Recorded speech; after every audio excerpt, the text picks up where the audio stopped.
Euh, Bonjour. Je vous présente Étienne Quéré. Bon, je pense que, voilà, je suis levasseur, designer. Étienne Quéré qui est. Je suis formateur en charpente à Muison et aussi je suis compagnon charpentier. Bon, Voilà.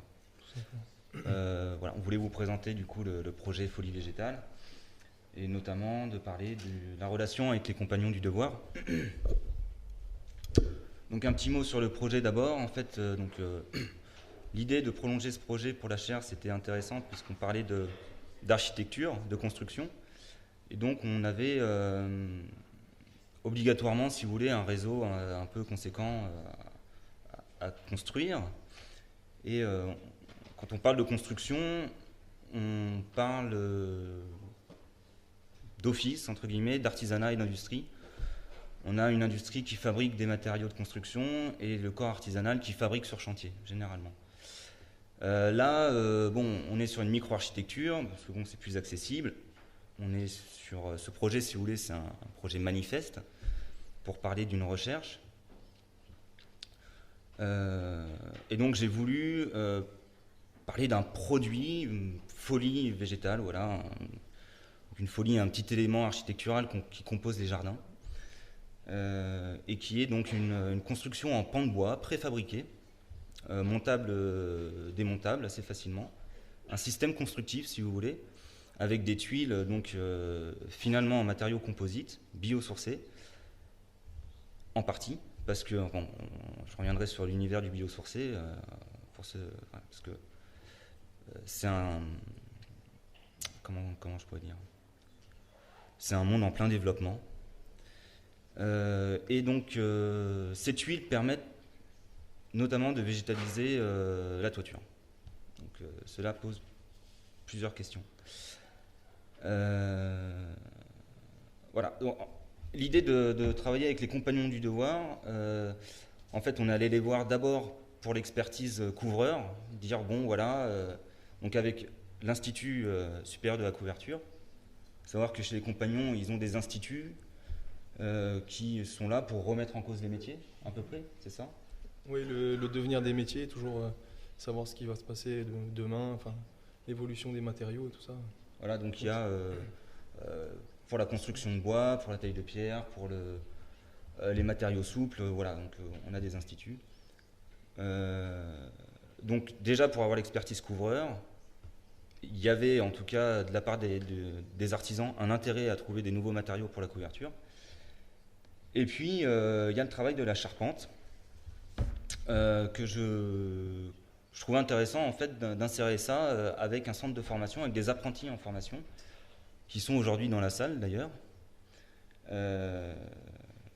Et voilà, alors peut-être Étienne, tu peux parler un petit peu de la formation des compagnons, du projet Charpente un petit peu. Ok. Alors pour ceux qui ne connaissent pas les compagnons, c'est une association ouvrière. Donc l'idée globale est de former les jeunes sur un métier manuel. Il y a 28 métiers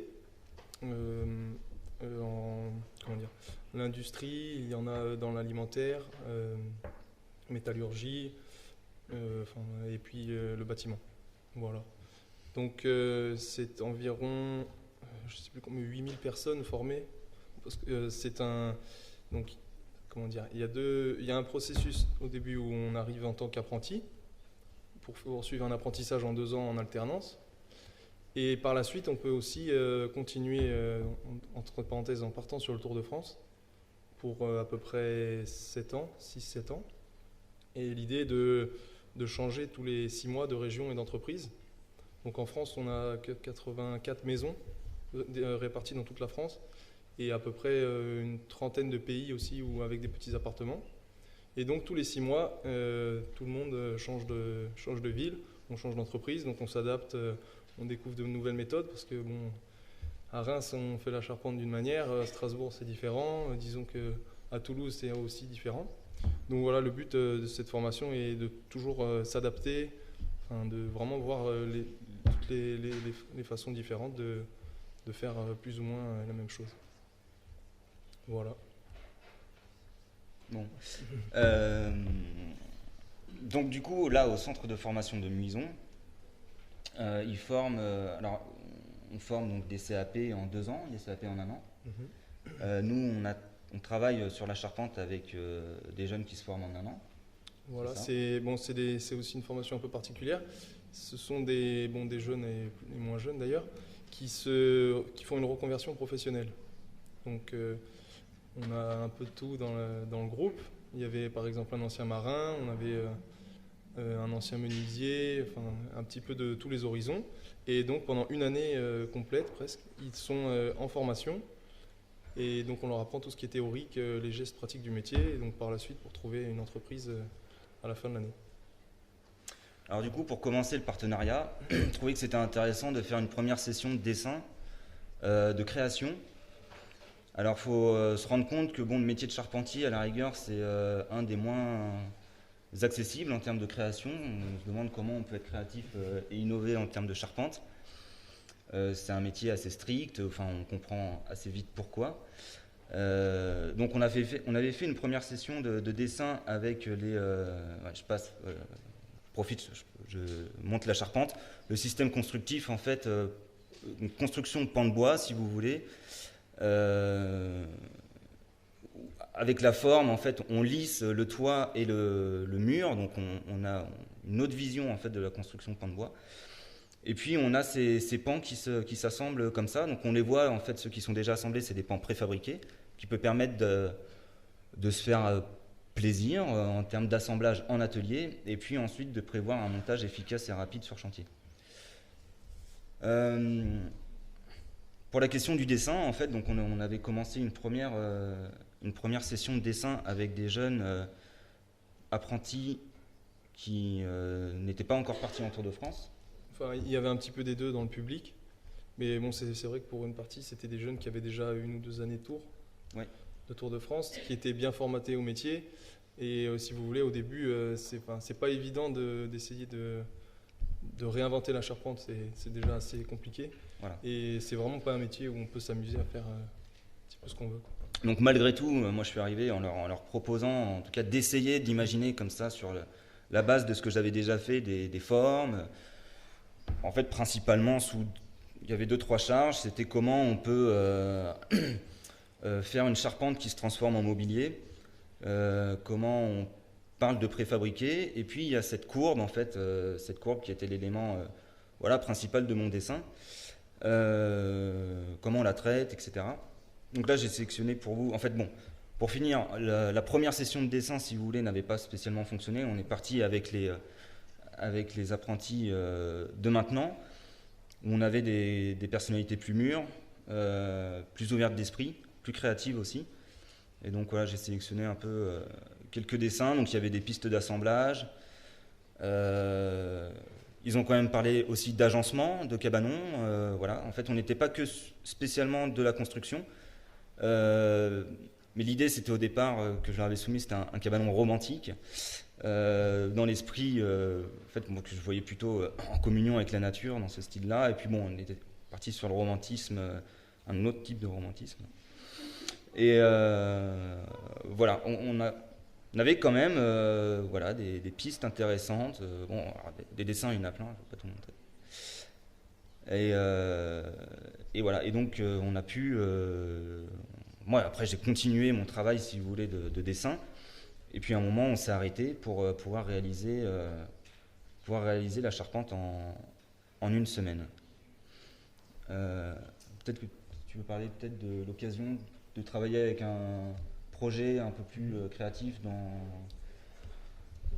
par rapport au cycle de formation. Bon, si vous voulez, donc la formation qui suit, c'est sur plusieurs sujets. Et donc, quand on passe à l'atelier en pratique, c'est une maquette qui dure pendant 2-3 jours. Et à la fin, c'est une maquette test, donc forcément, elle part à la benne. C'est toujours un peu dommage. Et donc, surtout avec ce projet, l'intéressant, c'était que la maquette, c'était comme un chantier. Il fallait absolument la réaliser, tout est prêt. Et puis, par la suite, elle sera exposée. Donc, voilà, c'est quelque chose qui restera dans le temps. C'était intéressant. Et puis, pour les jeunes aussi, je pense qu'ils sont bien heureux de faire ce projet. Enfin, voilà. Donc ça c'est important, hein, le plaisir dans un projet, c'est mine de rien, on n'en parle pas beaucoup, mais c'est assez important. Et puis il y a en fait, si vous voulez, ce qui était intéressant aussi quand on dézoome un peu, c'est de dire dans la formation des artisans, comment on les initie à l'échange avec le corps créatif de manière générale, puisque aujourd'hui, en ayant un peu travaillé avec quelques artisans et quelques compagnons, notamment, qui se posent cette question-là, voilà, ils apprennent aux jeunes, on se pose la question de comment vivre son métier un petit peu autrement. Et l'échange avec le designer, bon ici l'architecte de façon plus générale pour la charpente, mais ici le designer du coup, c'est important. Voilà, on pense de façon réciproque que c'est important en fait d'initier ça déjà à ce moment-là, d'ouvrir d'autres pistes. Donc là on voit les ateliers de Muison, donc on voit ce qu'on a fait hier, les premières pièces en lamellé-collé. Donc c'est des lamelles de bois qu'on vient coller les unes. Voilà, là on fait l'encollage de façon artisanale pour le coup. Et donc voilà. Après c'est aussi l'occasion pour des charpentiers de travailler sur du moule, chose qu'ils n'ont pas l'habitude de faire, il me semble. Disons que à cette échelle, ça se fait presque pas. C'est plutôt à des grandes échelles. Quand on utilise le lamellé-collé dans la charpente, c'est pour des portées de 30 mètres, 40 mètres. Donc bon, artisanalement, on peut pas trop en faire, disons. Il y a ça. Et du coup, bon, l'histoire de la micro-architecture, de la petite charpente, c'était aussi un peu l'occasion pour les charpentiers de réduire les sections, donc de travailler sur... voilà, simplement de travailler d'une autre manière. Ce qui en fait semble assez intéressant. Moi je voulais prolonger et puis terminer en fait sur la partie biosourcée en fait en ce qui concerne les tuiles, les éléments de couverture. Dans ce projet du coup, en tant que partenaire, on a un industriel en fait du feutre de lin et de chanvre et de kénaf et de fibres naturelles. En fait, on fait un feutre de fibres naturelles. Donc c'est ce qu'on appelle le composite. Et c'est pour remplacer soit la fibre de carbone ou la fibre de verre, notamment dans l'industrie, aujourd'hui principalement automobile et aviation. Ce partenaire est en Normandie. On a ici ce qu'on voit en fait, c'est des fibres de lin. Donc ça c'est le laboratoire Fibre Recherche et Développement qui se situe à Troyes. Et eux, c'est un laboratoire privé en fait qui est financé par les entreprises du secteur, résine, etc. Et qui travaille à partir de la fibre, qui la fractionne et qui font des essais, d'usage à partir de fibres naturelles. Donc on part de ça pour arriver là-dessus. Alors très généralement, en fait, dans ce qu'on appelle les matériaux composites biosourcés, c'est alléger la charge de plastique pour le remplacer vers du végétal. Mais moi, ça a été une grande désillusion parce que je pensais tout bonnement que tout était très nature. Et non, voilà, même quand on parle de résine biosourcée, pour ceux qui s'y sont un peu intéressés, en fait, c'est vraiment d'alléger le pétrosourcé vers des solutions végétales. Quelques images du CODEM, donc le Fab Lab du bâtiment biosourcé. C'est une structure unique en France, peut-être même en Europe. Qui fonctionne grâce à des fonds privés et publics. Donc en fait là-bas, on peut essayer et mettre au point nos éléments de construction. Donc ça va de la mousse d'isolation aux panneaux composites. Donc là en fait ce qu'on voit c'est une presse, la presse que j'utiliserai très certainement pour faire mes tuiles. Donc il me laisse à disposition. Une sorte de centrifugeuse et voilà, j'ai voulu montrer aussi quand on était allé visiter le CODEM, ils réfléchissaient sur un nouveau béton de chanvre en fait appliqué à de la construction pan de bois du bâti picard en fait traditionnel.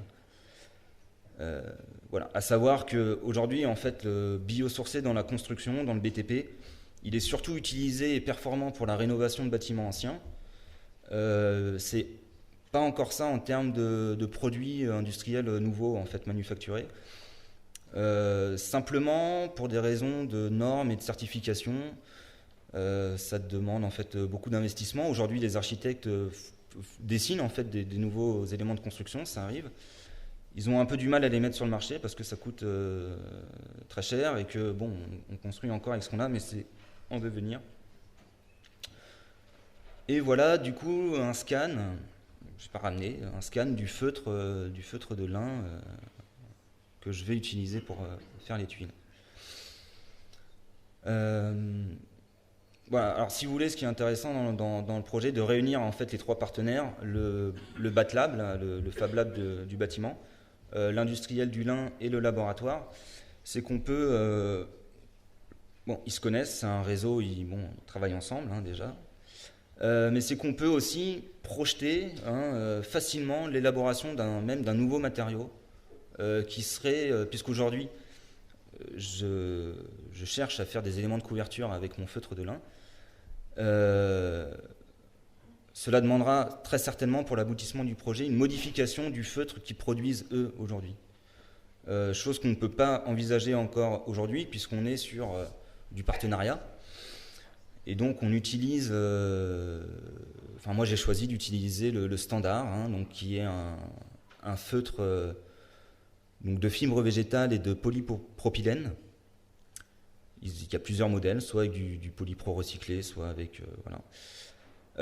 Et donc on est sur un mélange à 50%, 50%. Ce qui se passe en termes de fabrication, ce qui est intéressant, c'est que ça rejoint un peu la tuile mécanique en terre cuite. L'idée, c'est qu'on reste sur qu'on envisage en fait un peu la même production. Donc faire une tuile, il faut que ce soit rationnel, efficace, pas cher. C'est un produit industriel, donc il faut qu'on respecte tout ça. Et donc c'est un moule qui vient presser, en fait, qui chauffe, hein, donc qui conduit l'électricité, qui chauffe, et qui vient presser le feutre. Et par la chaleur, le polypropylène vient se mêler avec les fibres naturelles, et ce qui en fait un élément rigide, en fait. Voilà. Aujourd'hui, on l'utilise en fait Peugeot, BM, Jaguar, s'en sert pour les intérieurs de portes, pour les plages arrière, et c'est recouvert, si vous voulez, d'une moquette généralement. Voilà. Donc moi, je trouvais le process super intéressant puisqu'on pouvait mêler, si vous voulez, on pouvait faire un multipli, puisque par ce processus, on peut coller des matériaux entre eux. Et là, ce que vous voyez aujourd'hui, c'est, enfin là, ce qu'on montre derrière, c'est des esquisses de tuiles. Hein, c'est très certainement pas ce qui se fera. Je suis encore en train d'essayer de trouver, j'ai plus beaucoup de temps. Mais voilà, donc c'est un matériau léger aussi. Donc on pouvait, si vous voulez, insinuer sur la charpente. On pouvait alléger encore plus la charpente. Donc permettre aux charpentiers de travailler encore différemment, ça se complète. Après, c'est des contraintes. Et donc cette tuile voilà, permet de végétaliser la toiture. C'est une charge que je me suis donnée, puisque ça permettait d'apporter aussi un peu d'innovation dans l'usage. Et ça permettait de justifier l'usage d'un plastique. Hein, puisqu'aujourd'hui, si on veut construire en biosourcé, comme on appelle, on a la terre crue, on a la terre cuite, on a le chaume, on a la pierre. Voilà. On a des solutions qui existent, hein, auxquelles je ne voulais pas vraiment... qui sont contraignantes, mais qui existent et qui marchent bien. Et donc, en fait, maintenant, puisque là, les tuiles, on va devoir les faire au mois d'avril, puisque la construction doit être rendue au mois de mai. La question qu'on se pose en fait maintenant, enfin la question que pose ce projet, c'est au final le métier de couvreur. Notamment, enfin, le couvreur qui va utiliser ces tuiles et qui va en plus végétaliser la toiture, est-il couvreur ou est-il paysagiste ? Ça, c'est les questions que je me pose aujourd'hui et qui vont définir au final la forme de la tuile, puisque d'usage, il faut absolument qu'elle soit facile. Et ça, c'est des vraies questions. Et c'est des questions qui me plaisent beaucoup personnellement, d'où le fait de travailler avec les charpentiers de cette manière, et d'où la nécessité de demander aux couvreurs aussi leur expertise. Je finis avec le diaporama. Voilà, donc vous, étudiants de l'ESSAD, en tout cas, je serai certainement installé à Franché. Je viendrai souvent au mois d'avril. Pour ceux que ça intéresse, si vous voulez venir voir ce matériau et la charpente, vous êtes les bienvenus.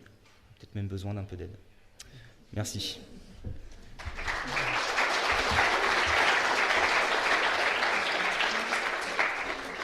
Je vous propose qu'on passe à la présentation suivante qui est autour de la collaboration entre des étudiants en design objet de l'ESSAD de Reims et le regroupement d'entreprises Ardennes Design Industrie. Et puis on prendra les questions sur l'ensemble des activités de la chaire.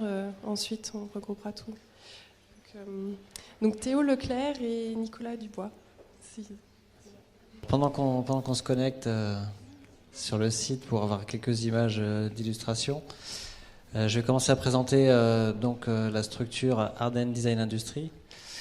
Alors on est complètement dans la logique entre les trois présentations, puisque la première présentation on voit bien la chaire IDIS qui a vocation de faire de la recherche sur le design et d'être dans la synthèse des outils.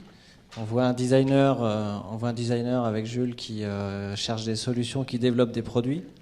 Et puis derrière, la phase suivante, c'est l'industrialisation, donc la fabrication de masse, les réponses techniques. On voit bien avec Jules qu'il y a plein de questions techniques qui se posent. Quand on développe un produit design, le designer se creuse la tête, il cherche des solutions techniques. Il n'est pas formé pour ça, pas forcément, il est obligé de faire ses propres recherches. Et les industriels sont là, eux, avec des équipes compétentes, professionnelles, pour pouvoir faciliter ces développements. Donc c'est comme ça qu'est née l'entreprise Ardennes Design Industrie, qui est en fait l'association, la collaboration d'une dizaine d'entreprises, donc des PME, qui vont de 5 salariés jusqu'à 50. Aujourd'hui, donc c'est 11 entreprises, ça représente 350 personnes et plus de 35 millions de chiffre d'affaires, toutes confondues, mais sur des compétences complètement différentes. Non, les petits soucis de connexion Internet. Donc voilà, donc on voit donc au départ la problématique qui avait été identifiée par nous en tant qu'industriels, des designers qui ont besoin de solutions techniques. Après, il y avait une autre vocation au départ dans le projet, c'était de rapprocher les entreprises qui, jusqu'à présent, c'est une démarche assez innovante, on va dire, puisque jusqu'à présent, les entreprises de la génération précédente avaient plutôt tendance à travailler d'une manière indépendante et surtout pas collaborer pour se protéger, ils avaient toujours peur de trop donner d'informations aux petits voisins, de peur de se faire prendre des marchés ou des clients. Aujourd'hui, on est dans une démarche complètement différente, qui est beaucoup plus dans l'actualité de la société, c'est de collaborer, d'apprendre à se connaître pour être plus fort et aller ensemble plus fort sur des marchés. L'autre vocation, c'était aussi de préserver, de sauvegarder un bassin économique. C'est-à-dire qu'aujourd'hui, les entreprises sont dans les Ardennes. L'économie est ce qu'elle est aujourd'hui. J'aime pas les termes négatifs, donc elle n'est pas facile. On ne peut pas dire qu'elle soit dure, mais elle n'est pas facile, il faut s'adapter. Et donc, il nous paraissait stratégique de nous rapprocher pour être plus forts et aller ensemble conquérir d'autres marchés que nos marchés historiques. Puisqu'aujourd'hui, les marchés historiques ont tendance à baisser. Et donc, il faut en trouver d'autres. Et il faut se renouveler et innover pour en trouver d'autres. Et donc pour faire ce genre dans cette démarche-là, on n'a rien inventé. On a juste regardé ce qui existait dans d'autres pays, et on s'est dit que le modèle économique italien, qui existe depuis des dizaines d'années, de bassins économiques spécialisés, donc des régions géographiques spécialisées dans un domaine. En Italie, vous avez le bassin de la chaussure, vous avez le bassin du feutre. C'est des bassins très très spécialisés. Les bassins du meuble, des choses comme ça. Et on s'est dit, enfin en tout cas la personne qui a eu l'idée au départ de créer Ardennes Design Industries, qui est Gauthier Gondel, de Fabri Meubles, donc qui est dans le meuble, et donc par nature dans le design, et dans le design et dans le produit de grande distribution. Il s'est dit, il faut qu'on crée quelque chose comme ça. Ça n'existe pas en France. Essayons de le faire dans les Ardennes. Et donc voilà, donc tout est parti de là. Donc ça pourrait expliquer un petit peu le genèse du projet. Donc aujourd'hui, dans la société, il y a 10 compétences, donc 10 entreprises différentes avec 10 compétences. Je ne sais pas si on peut les afficher, la liste, s'il te plaît. Et donc on voit que donc là sur la gauche, on voit donc qu'il y a donc Agencia Fabri Meubles qui travaillent dans l'agencement, donc tout ce qui est agencement mobilier, mais avec des concepts complets de magasins ou de bureaux ou de salons de réception pour les maisons de champagne ou autres. Ensuite, on a Aldem qui lui est spécialisé dans tout ce qui est travail du métal, donc il va faire de la découpe laser, on va faire de la peinture sur métal, donc thermolacage ou poudre. Ensuite, on a Bana, tout ce qui est maçonnerie. Alors oui, ce que je suis allé un petit peu vite tout à l'heure, mais par exemple, on le voit bien sur le projet de Jules, on a du bois, on a de la couverture, on a éventuellement du béton pour sceller le produit au sol, s'il doit être scellé. Enfin, en fait, l'idée d'aller rechercher toutes ces compétences et tous ces différents métiers, c'est parce qu'aujourd'hui, même dans une table, on a souvent un plateau en bois, on a des pieds en métal. Donc c'est jamais un seul corps de métier, c'est jamais une seule spécialité. Donc l'idée, c'est au lieu d'essayer de faire une entreprise et de mettre un certain nombre d'années à acquérir toutes les compétences, autant aller chercher des spécialistes tout de suite, de se regrouper et de répondre tout de suite à des solutions techniques avec chacun sa spécialité. Donc ensuite, on a Bricomarché, c'est toute la partie distribution. Donc on a tout le groupe Intermarché, Bricomarché derrière nous pour pouvoir commercialiser et avoir l'expertise déjà sur la cible prix d'un produit. Est-ce que ça va être vendable à grande échelle dans les réseaux de distribution de ce type ? Et donc cette compétence-là par rapport à la distribution. Ensuite, Carpet System, qui est ma société, où on va travailler le feutre. Donc Jules, je t'invite à venir me voir parce que j'ai pas mal de solutions sur le feutre. Et de contact sur tout ce qui est feutre et surtout les feutres naturels. Mais on fait aussi tout ce qui est découpe de revêtements souples. Et en l'occurrence, sur les projets d'agencement, on s'occupe de tout ce qui est fabrication des tapis. Ensuite, donc, il y a Fabri Meubles, donc, qui fabrique et distribue des cuisines, salles de bain et du mobilier. La fonderie Rollinger, qui, elle, est spécialisée dans tout ce qui est fonderie métal, fonderie fonte, dans tout ce qui est fonderie d'art, et c'est le dernier fabricant de tout ce qui est quincaillerie, on va dire, donc crémone de fenêtres ou aux plaques d'égout, des choses comme ça, et ventilation, merci. Ensuite, on a la fonderie rocroyenne d'aluminium, qui a encore vraiment une spécificité un métier complètement différent, qui est la fonte d'aluminium. Oxygène et Design, qui lui est spécialisé dans tout ce qui est rideau, dessus de lit, et qui est surtout sur un marché hôtellerie, résidence, plutôt positionné haut de gamme. Sartec Packaging, qui lui est dans l'injection plastique, donc tout ce qui est art de la table en plastique, donc avec la plastique cristal, donc le plastique extrêmement transparent, très très qualitatif. Sopec Imprimé pour tout ce qui est impression et découpe. Donc voilà, donc on voit bien que là il y a toute une série de spécialités avec des outils de production extrêmement lourds qui sont des compétences assez longues à maîtriser. Et donc là, en quelques mois, on a créé une entreprise qui était capable de maîtriser et de proposer à des clients d'une seule voix l'ensemble de ces compétences-là. Donc c'était vraiment ça l'objectif de ce regroupement.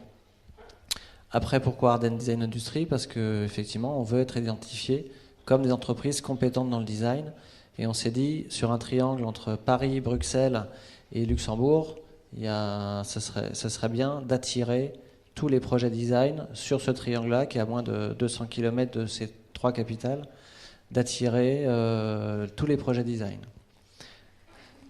Alors, quelle est notre cible au niveau de la stratégie d'Ardennes Design Industrie? Alors, notre cible, elle est triple. La première, c'est d'être sous-traitant, tout simplement. C'est-à-dire qu'un éditeur de meubles ou quelqu'un comme Jules veut industrialiser son produit, le faire fabriquer. Il vient nous voir, il nous explique ses problématiques, son projet, et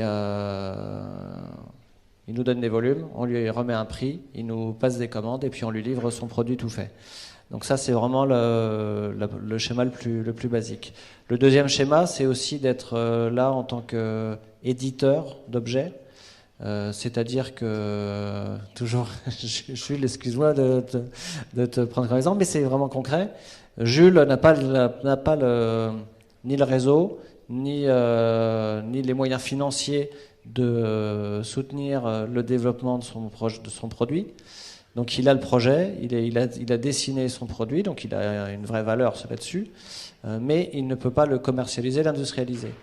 Dans ce cas-là, nous, on peut proposer à Jules de signer un projet, signer un contrat designer. C'est-à-dire que nous, on croit en ce produit-là, donc on le prend en contrat, on va l'industrialiser, on va le commercialiser, on va trouver les marchés et les clients pour le vendre, et Jules sera rémunéré sur toutes les ventes. Voilà. Donc ça, c'est le deuxième type de collaboration qui est possible. Et le troisième axe de Ardennes Design Industrie, c'est Ardennes Design Academy.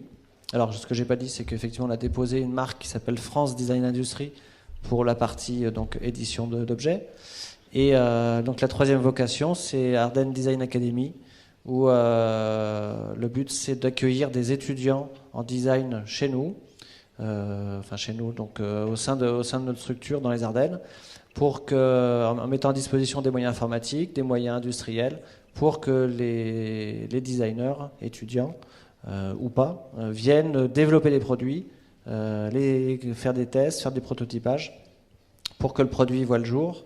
Et ensuite, le designer décide de ce qu'il va en faire. Est-ce qu'il confie la commercialisation à un éditeur de meubles ou d'objets, ou est-ce qu'il le développe lui-même et le commercialise lui-même? Donc en fait, voilà, on est, pour résumer, Ardennes Design Industry, on est donc entre la volonté de développer nos entreprises, on est entre le réseau business, puisque comme le BNI par exemple, où le but c'est de bénéficier, en se regroupant, de bénéficier du réseau commercial de chacun et du réseau commercial de chacun pour attaquer des nouveaux marchés. Alors, un petit exemple, je suis rémois, j'habite à Reims depuis 20 ans, mon entreprise est dans les Ardennes. Je fais donc des activités, je fais du feutre et de manière générale des emballages. Je fais de la découpe de revêtements de sol et de la logistique. Donc rien à voir avec, on va dire, de l'agencement ou une maison de champagne. J'ai dans mon réseau personnel, j'ai la maison de champagne Tétinger, à qui j'ai vendu deux bars qui cherchaient pour mettre en exposition dans des duty-free d'aéroport. Donc voilà, donc si j'avais pas été dans le groupement Ardennes Design Industry, je n'aurais rien eu à proposer à mes contacts Tétinger. Au final, donc on a signé la commande, on a livré les 2 bars, les projets, l'opération est en train de se terminer. Ça fait 3 mois que c'est exposé à Zurich et à Genève. Et voilà, donc voilà vraiment l'objectif et la genèse du projet. C'est-à-dire que c'est se regrouper avec des compétences complètement différentes pour pouvoir aller chercher des marchés différents aussi. Donc voilà. Quelques mots sur notre collaboration, parce que c'est le but quand même d'y arriver. Donc voilà, donc une fois qu'on a parlé d'Ardennes Design Industry, c'était naturel ensuite qu'on aille chercher, une fois qu'on avait fait cette stratégie et qu'on avait bien identifié nos objectifs, le but c'était de trouver concrètement des projets. Et donc on était très heureux d'aller rencontrer, d'avoir un accueil favorable à l'ESSAD, qui a accueilli notre groupement et notre idée de regroupement d'entreprise complètement en phase avec la chaire IDIS qui venait juste d'être créée. Et donc là, on a trouvé une convergence dans nos objectifs communs pour donc faire un projet avec les étudiants de 3e année, 4e année, pour dire voilà, on est industriel, on peut vous aider on peut vous réaliser des objets, créez-nous des objets. Donc il y en a eu une vingtaine de projets sélectionnés. Donc on va faire un essai, créer 20 objets avec au moins 2 matériaux différents pour être dans l'objectif des entreprises complémentaires. Et l'objectif, donc ça c'était au mois de janvier, si je ne me trompe pas. Et l'objectif, c'est dans 9 mois, on expose à Paris Design Week. Donc voilà, un délai très court finalement, à l'échelle de développement et à l'échelle industrielle aussi. Un délai très court. Et donc on a réussi à sortir tous les objets qui défilent à l'écran. Des très beaux objets, très beaux, concrètement industrialisables et concrètement vendables, puisqu'on est en train de les sortir à l'échelle industrielle pour pouvoir les commercialiser. Et donc voilà, qu'est-ce que tu voulais dire d'autre là-dessus? Juste, pour nous, c'était une opportunité assez exceptionnelle quand même, puisqu'on est rarement confronté à autant d'entreprises différentes. Habituellement, c'est une entreprise qui a un savoir-faire, qui vient nous voir et qui nous demande de travailler avec ces outils. Donc là, ça nous a permis effectivement d'être immergés dans une richesse industrielle et de voir aussi tout ce qui était à portée de main, pas très loin de l'ESSAD. Et l'autre chose que je voulais également ressouligner, c'est vrai que bien souvent, les étudiants, même s'ils font un travail avec des entreprises, en général, on s'arrête au prototypage et à l'exposition. Et là, d'entrée de jeu, le message était même clairement énoncé. C'était l'optique de pouvoir éditer, de commercialiser des objets. Et c'est vrai que le fait, là, aujourd'hui, de pouvoir continuer à développer ces objets-là est vraiment spécifique et dans le rôle aussi de la chaire, puisqu'on est moins contraint par des tempos pédagogiques, en fait, pour mener les projets. Et donc voilà, ça permet aussi de pouvoir s'échelonner et de pouvoir vraiment jouer notre rôle d'accompagnateur auprès des entreprises. Voilà, donc là on souhaitait que Théo Leclerc présente son projet, donc en fait qui est un des projets qui va être développé dans une optique commerciale. Et donc je vais lui donner le micro tout simplement pour qu'il vous raconte un petit peu sa démarche et également qu'il vous parle un peu plus des entreprises avec lesquelles il a souhaité travailler. Bonjour, donc je vais en effet vous parler du projet que j'ai proposé l'année dernière pour ce partenariat. Donc c'est un projet de mobilier qui a sollicité 3 entreprises, Fabri Meubles, Aldem et la fonderie Rocroyenne. Du coup je ne vais peut-être pas vous répéter ce que Nicolas a déjà expliqué, c'est 3 univers différents, des moyens différents qu'on a pu visiter, comprendre. Donc avant de vous expliquer ce projet de mobilier, je voulais juste vous parler d'un projet qui m'a beaucoup influencé dans ma démarche. C'est le fauteuil AEO de Paolo Deganello. Donc Deganello, c'est un des fondateurs du groupe radical d'architecture et de design Archizoom en 1966. Et il fait ce projet en 1973, qui a une apparence un peu particulière, mais la démarche derrière est vraiment intéressante. En fait, il a traité les différentes parties du fauteuil presque comme des projets à part entière. Donc il a sollicité 3 savoir-faire. Il y a un pied en plastique, une structure, une armature en métal, et le dossier et l'assise sont en textile.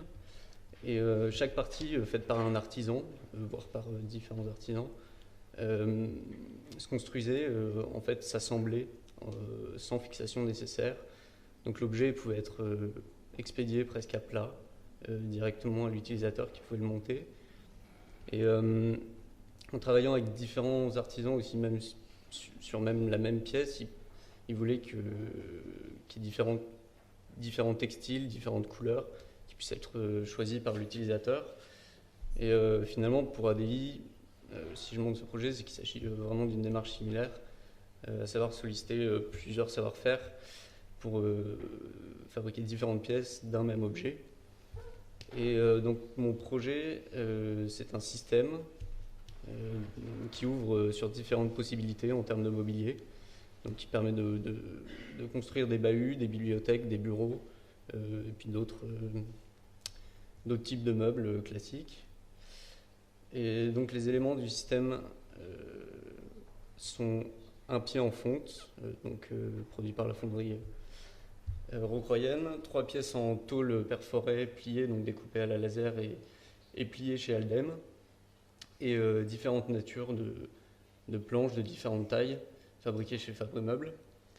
Et ces 3 éléments combinés de manière différente permettent d'aboutir à un certain nombre de mobilier différents, dont vous pouvez voir quelques exemples, mais qui est encore ouvert vraiment à tout un panel.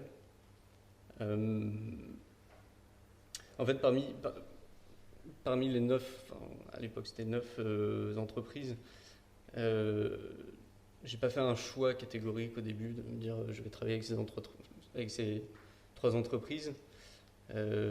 J'imagine qu'il y avait une affection peut-être particulière pour ces savoir-faire et ces matériaux, mais en fait le choix c'est... En fait, on avait tellement de savoir-faire à disposition de matériaux que on avait beaucoup de possibilités, donc ça s'est fait vraiment par le dessin.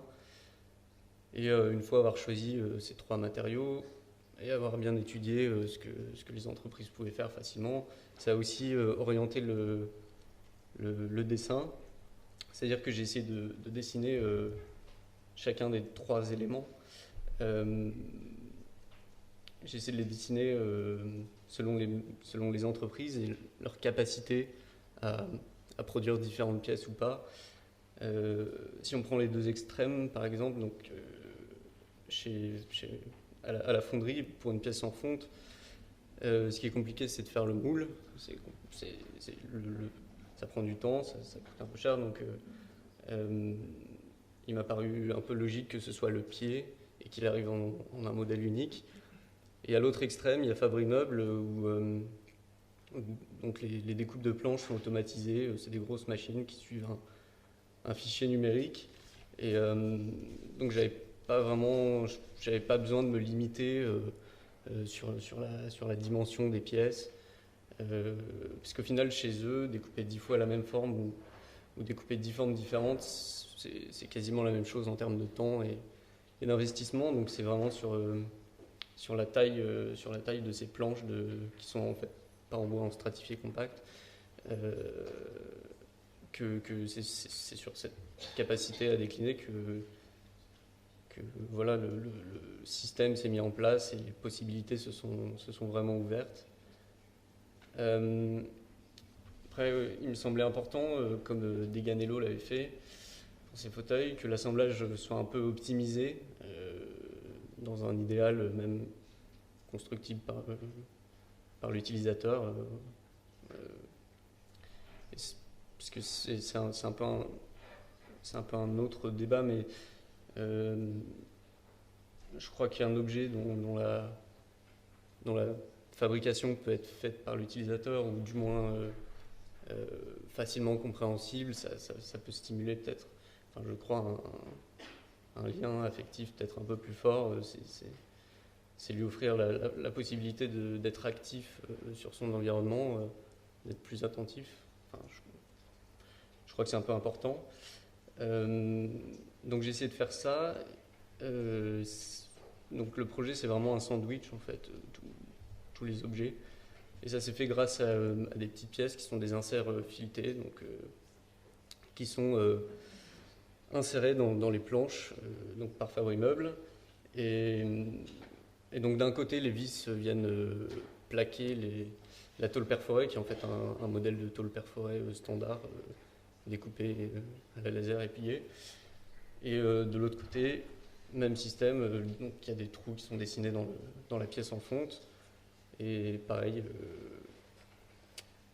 le pied vient être plaqué grâce à ces inserts. Ces inserts qui permettent aussi au mobilier d'être montable et démontable très facilement et surtout sans abîmer les planches. Ce qui veut dire un peu ce qui rend peut-être plus durable l'objet en cas de déplacement. Et après, je ne sais pas si réellement cet objet va être livré en kit. Je ne pense pas que ce soit vraiment dans le programme, mais quoi qu'il en soit, penser comme ça permet aussi d'optimiser le montage de chaque objet à la réception des pièces qui viennent de chaque entreprise. Donc là, il y a toute cette gamme, mais le développement se fait autour du prototypage d'un objet qui est un long bahut de 2,30 m en noir et blanc. Après, bon, l'idée c'est d'avoir tout un catalogue de mobilier issu de ce système. Et comme Deganello le proposait, d'avoir aussi la possibilité pour les potentiels clients de pouvoir vraiment composer selon les couleurs, les matériaux, les dimensions.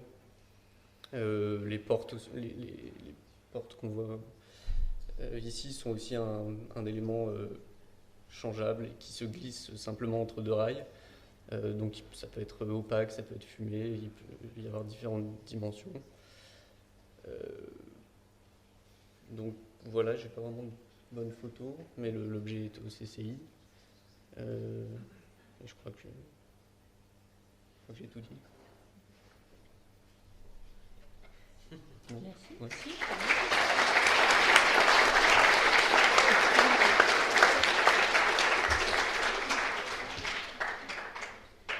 Les questions sont ouvertes dans la salle. Merci. J'avais une question sur la végétalisation de la structure, puisqu'apparemment tu as choisi l'étanchéité plutôt que le feutre qui serait lui-même substrat végétal. Donc comment ça va se passer? Qu'est-ce qui se passe entre la tuile et la plante? Je vais rester assis. Ouais. Donc en fait, au départ, effectivement, l'idée c'était de se dire c'est génial le feutre, on va le presser dans certaines zones, et puis un feutre ça fait office de substrat, ça dépend de certains feutres. Mais les fibres, en fait, par capillarité, si elles sont humides, elles vont dissoudre, entre guillemets, le feutre pressé. Donc voilà, effectivement, le substrat, je ne vais peut-être pas du tout parler de ça, donc c'est un feutre, je suis sur un substrat fin, un feutre de 4-5 cm, on va voir encore là-dessus, qui se met sur une tuile complètement étanche. Le substrat est donc interchangeable. Il n'est pas interchangeable, c'est pas en soi important, mais ça peut l'être. Alors après, effectivement, il y a toutes les problématiques donc d'écoulement d'eau et en même temps de retenue d'eau, de prise au vent, etc. Il y a tout plein de questions qui seront auxquelles je pense évidemment. Mais non, on est sur un élément rigide. Plastique dur et le substrat à côté. Voilà.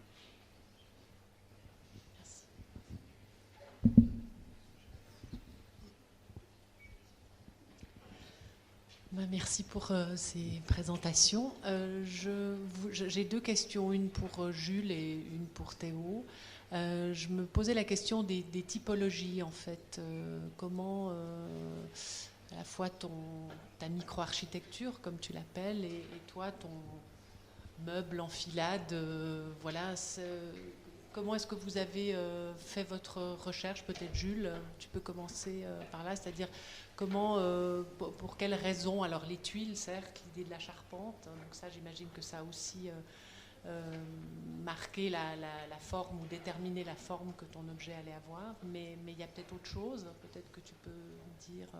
Ouais, alors l'idée c'était du coup d'être directement sous les tuiles et d'autant plus que ce matériau-là, il est assez domestique en fait. On pourrait il a des vraies qualités, je pense aussi, à être mis en intérieur. Donc quasiment juste par ses qualités plastiques, il donne quasiment une impression de domestique. Donc on se retrouve directement sous la tuile. Et ce que je m'étais dit, c'était que en fait ma charpente, c'est le prolongement d'une assise. Voilà. Donc une assise, c'est un dossier en fait. Donc c'est un pan inversé. Et après, comment relier le toit par une courbe. Après, ça a amené l'idée du lamellé-collé.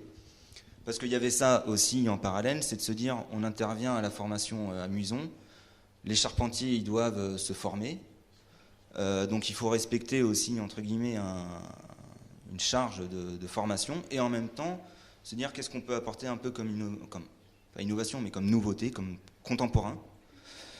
Donc il y avait 2 grosses pistes, ils venaient d'acquérir une machine 5 axes, un centre d'usinage, qu'ils ont acquis en décembre, là, qui est arrivé en décembre. Donc l'idée c'était peut-être de l'utiliser, ou alors l'idée de faire du lamellé-collé. Donc la courbe. Après la courbe, elle est en un sens un peu problématique en termes de couverture, et c'est surtout cet arrêté, donc en fait espèce de chevron à 45 en fait qui permet de donner l'angle dans la construction de la charpente. Qui pose beaucoup de questions parce que j'ai 4 modèles de faîtières. Donc les faîtières, c'est des tuiles en chapeau qui permettent de recouvrir le toit, de finir 2 pans. Donc ça complexifie beaucoup en fait finalement les tuiles. Donc la forme au final, après moi je l'ai lissé parce que je pensais la construction de pans de bois, d'essayer de dissoudre ça dans un espèce d'ensemble homogène. Mais je suis arrivé là-dessus parce que en fait il fallait qu'on soit confortablement installé directement sous la tuile et pas justement d'être sur un toit mansardé et d'être mal assis. Voilà, il y avait ça. Et puis en même temps, la courbe dans l'architecture, je pense que c'est aussi une vraie question, notamment en termes de couverture. Donc là, il y en a une qui est dans le sens des tuiles. Au départ, je voulais aussi une courbe dans l'autre sens pour donner la direction à 45, donner l'angle, à 90, je veux dire. Voilà, et donc j'ai simplifié ça par un arrêté.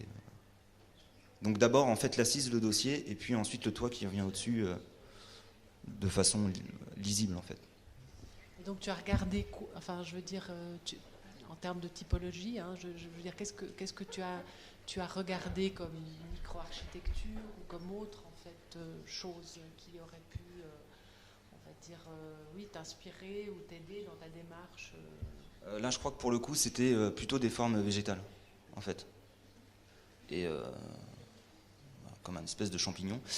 Parce que j'ai regardé beaucoup de bouquins de charpente, mais on arrive sur des sections de 20 cm par 20, et donc du coup, au final, on a un peu du mal à s'en inspirer quand même. Donc, je suis parti sur quelque chose de plus léger, quoi. Voilà. Et donc, d'après toi, cet objet, il raconte quoi, en fait ?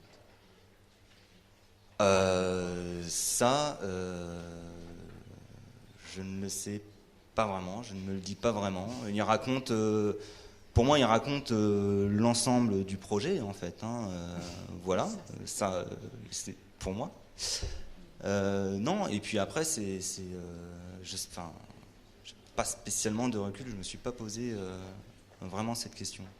Moi, je voulais une construction qui soit très, comment je pourrais dire, très simple, presque primaire, malgré qu'il y ait beaucoup de technologie dedans, entre les tuiles et le lamellé-collé, etc., même si c'est quelque chose aujourd'hui qu'on connaît bien. Mais par rapport aux constructions en terre crue, par exemple, ou au toit de chaume, etc., on est sur des éléments technologiques. Voilà. Après, je lui ai donné cette forme parce qu'on avait, et typiquement ces dimensions, pour des raisons aussi de budget, entre la charpente, tout ça, il faut le recouvrir de tuiles, que les partenaires nous offrent. Puis ça demande du travail, voilà. Mais en fait, en vrai, c'est un peu comme le meuble de Théo, presque, si j'ose dire, c'est-à-dire que on peut étendre les pans et commencer à avoir... Au début, il était beaucoup plus grand, il était même en 2 parties. Voilà. Et en fait, voilà, l'arête à 45 permet de donner l'angle à 90, et on pourrait même, comme ça, imaginer une construction beaucoup plus grande, sur site, voilà, donne de la modularité, quoi. D'accord, mais je pense que, tu vois, enfin, la question, on peut dire ça comme ça, aussi la question de la sémantique de l'objet, c'est-à-dire voilà, elle est très importante aussi. C'est-à-dire que ce serait peut-être quelque chose aussi, puisque tu es encore voilà, en train d'y travailler, hein, c'est quelque chose qui n'est pas... voilà, de vraiment se poser la question, qu'est-ce que cet objet raconte, au-delà de la technique, des contraintes, tu vois, très terre-à-terre, on va dire. Voilà, il y a vraiment quelque chose d'autre peut-être qui permet effectivement de faire passer aussi d'autres choses. Alors pour le coup, je me permets de répondre, mais parce qu'il y a une chose que Jules n'aborde pas, c'est justement la rencontre des pratiques artisanales et des pratiques industrielles. Et cet objet, il symbolise ça. Donc au-delà de la technique, c'est tout bonnement un espace de rencontre aussi. Et c'est aussi de son souhait d'avoir voilà, cet objet dans lequel on peut venir s'installer et participer, échanger. Donc je pense qu'il symbolise ça. Là, il est, je pense, encore extrêmement dans son projet et dans les mains dans le cambouis, j'allais dire, puisque voilà, il sort d'un workshop avec les compagnons de hier soir. Mais voilà, c'est quand même avant tout ça ce qu'il raconte. Et il y a l'idée aussi il y a l'idée d'une architecture en fait aussi. Quand au départ je parlais de romantique, c'était qu'effectivement sa seule fonction est d'offrir une vue en fait. Voilà, parce qu'au départ elle était posée comme ça, c'est un paysage. Et de rencontrer des gens. Alors au début on avait rencontré donc le Foyer et moi qui est un bailleur social pour parler de ça, et très vite c'était on en fait un abri à vélo ou un local à poubelle ou à quoi sert cet objet, etc. Il n'avait pas du tout cette forme, hein. On parle pas de forme encore, mais là du coup de fonction. Moi je suis resté sur voilà, l'envie dans ce stade en fait un peu manifeste, hein, qui est une version 1.0, notamment de la tuile, des éléments de couverture, d'être sur cette forme-là, quoi. Voilà. Et du coup, toi, Théo, tu peux peut-être juste répondre à ça. Le projet s'appelle Charlotte, vous aurez peut-être fait le lien. Je pense qu'on dessine tous avec nos références. Après, c'est un autre contexte, d'autres matériaux. Mais ouais, la référence est clairement à Charlotte Perriand. C'est presque un redesign, je sais pas.